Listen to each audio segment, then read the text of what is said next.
les 5 raisons qui font que nous avons des garde-robes pleines à craquer et rien à se mettre.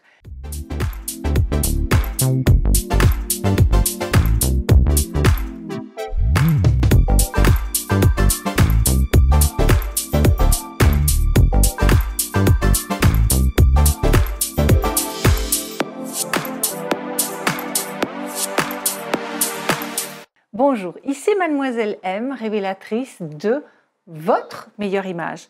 Je suis sûre que si vous me suivez, c'est parce que 9 fois sur 10, vous êtes dans ce cas. Vous achetez, vous achetez, vous achetez, et puis vous vous retrouvez avec des garde-robes obèses véritablement, et néanmoins, tous les matins, vous êtes planté dans votre garde-robe et vous dites « j'ai rien à me mettre ». Quelle horreur! Quelle horreur pour vous, pour votre porte-monnaie, pour la planète, pour l'économie, pour l'humain, pour absolument tout.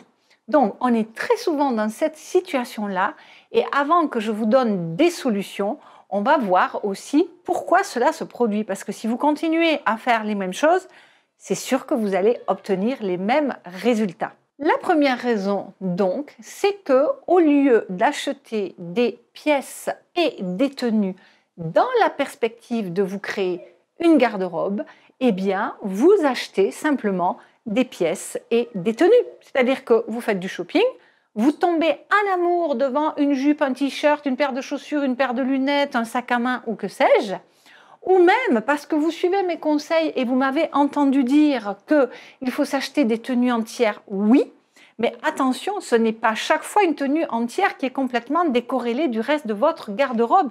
Si vous voulez que tout soit assorti, ce n'est pas dans la perspective d'une tenue entière, parce que lorsque moi je vous dis ça, je suis tellement habituée à vous le dire que pour moi c'est évidemment dans la perspective de quelque chose de beaucoup plus global. Donc arrêtez de vous acheter soit des pièces isolées, a fortiori, mais également des tenues entières, mais que ce n'est pas dans la perspective d'une garde-robe beaucoup plus globale, beaucoup plus holistique, et vous verrez que vous arrêterez de remplir vos armoires de choses que vous ne mettez pas, tout simplement. Deuxième raison, c'est parce que vous ne connaissez pas votre style. Vous essayez de vous sortir de cette situation-là, donc vous essayez de faire des changements et vous allez chercher de l'inspiration sur Instagram, sur Pinterest, dans les émissions de télévision, dans les catalogues, sur Internet, chez les copines, les collègues, bref. L'idée n'est pas de changer pour changer. L'idée, c'est de changer pour vous retrouver à vous. Qui vous êtes, vous, au départ. Parce que si vous faites ça, si vous allez chercher de l'inspiration à l'extérieur, ça n'ira jamais. L'inspiration, elle doit venir de vous.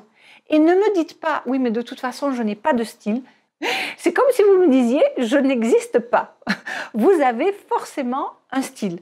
Donc, il s'agit d'aller le dénicher, il s'agit justement d'aller le mettre à jour et montrer au monde qui vous êtes, parce que vous êtes une beauté rayonnante déjà, peut-être que vous l'ignorez, elle sommeille en vous, mais vous avez un style et vous êtes déjà une beauté rayonnante. Troisième raison, c'est que dans votre garde-robe, il y a peut-être des basiques, oui, parce que vous avez entendu qu'il faut avoir une paire de jeans bien coupée, il faut avoir un trench, il faut avoir une chemise blanche, etc. Mais est-ce que ce sont vos basiques à vous ? Je déteste qu'on me dise quels sont les basiques qu'il faut avoir dans sa garde-robe parce que pour moi, ça dépend de vous, ça dépend de qui vous êtes, de votre mode de vie, de votre budget, de votre environnement, de plein de choses. Des fois, je m'efforce de vous donner, mais réellement, vos basiques, il n'y a que vous qui pouvez les décider, justement dans la perspective de vous construire une garde-robe globale qui vous corresponde en fonction de ce qui vous met en valeur et en fonction de vos besoins. Et non seulement je mettrai dans cette catégorie-là les basiques, mais également les pièces fortes. Parce que plus vous vous connaissez, plus vous savez acheter et plus vous pouvez mettre des pièces fortes dans votre garde-robe. Et ce n'est plus par accident, c'est en toute conscience. Quatrième raison, parce que vous allez chercher de l'inspiration à l'extérieur, vous oubliez de prendre en compte le paramètre central qui en réalité est presque le premier paramètre au moment de l'achat et de la gestion de la garde-robe, qui est votre environnement et votre mode de vie. Ce n'est pas simplement vos goûts, ce que vous aimez, ce qui vous met en valeur, qui doit dicter vos achats, c'est également votre mode de vie et votre environnement.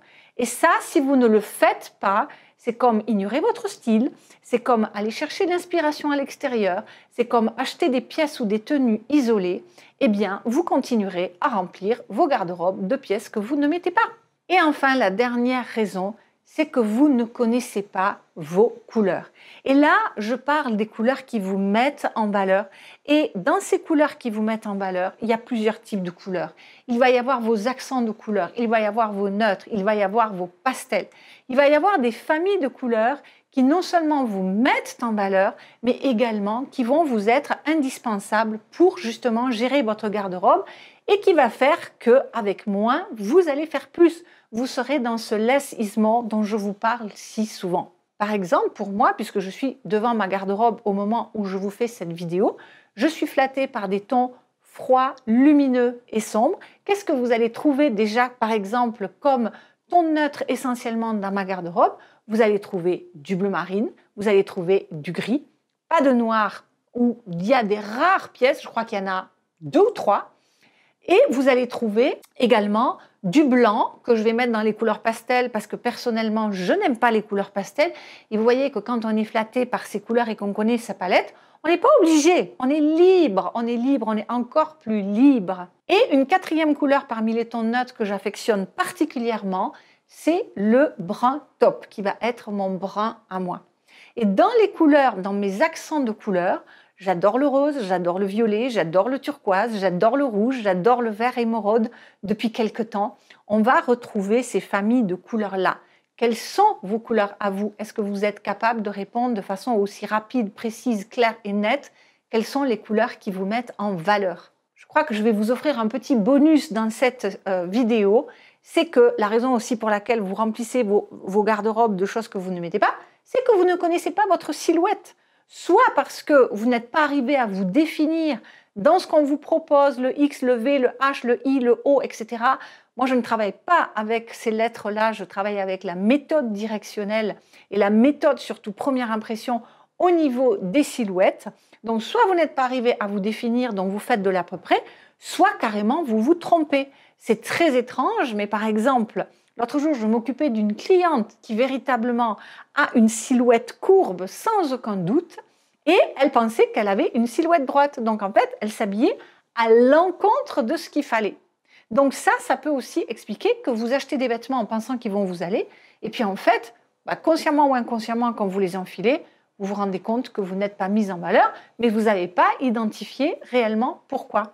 Donc voilà toutes les raisons qui font que vous n'êtes pas face à une garde-robe, lorsque vous ouvrez les portes le matin, c'est un « waouh, génial, qu'est-ce que je vais mettre aujourd'hui ?» Et en plus, tout ce qu'il y a dedans, vous le portez et vous le portez avec plaisir parce que vous savez que ça vous va et que ça vous est utile par rapport à votre mode de vie.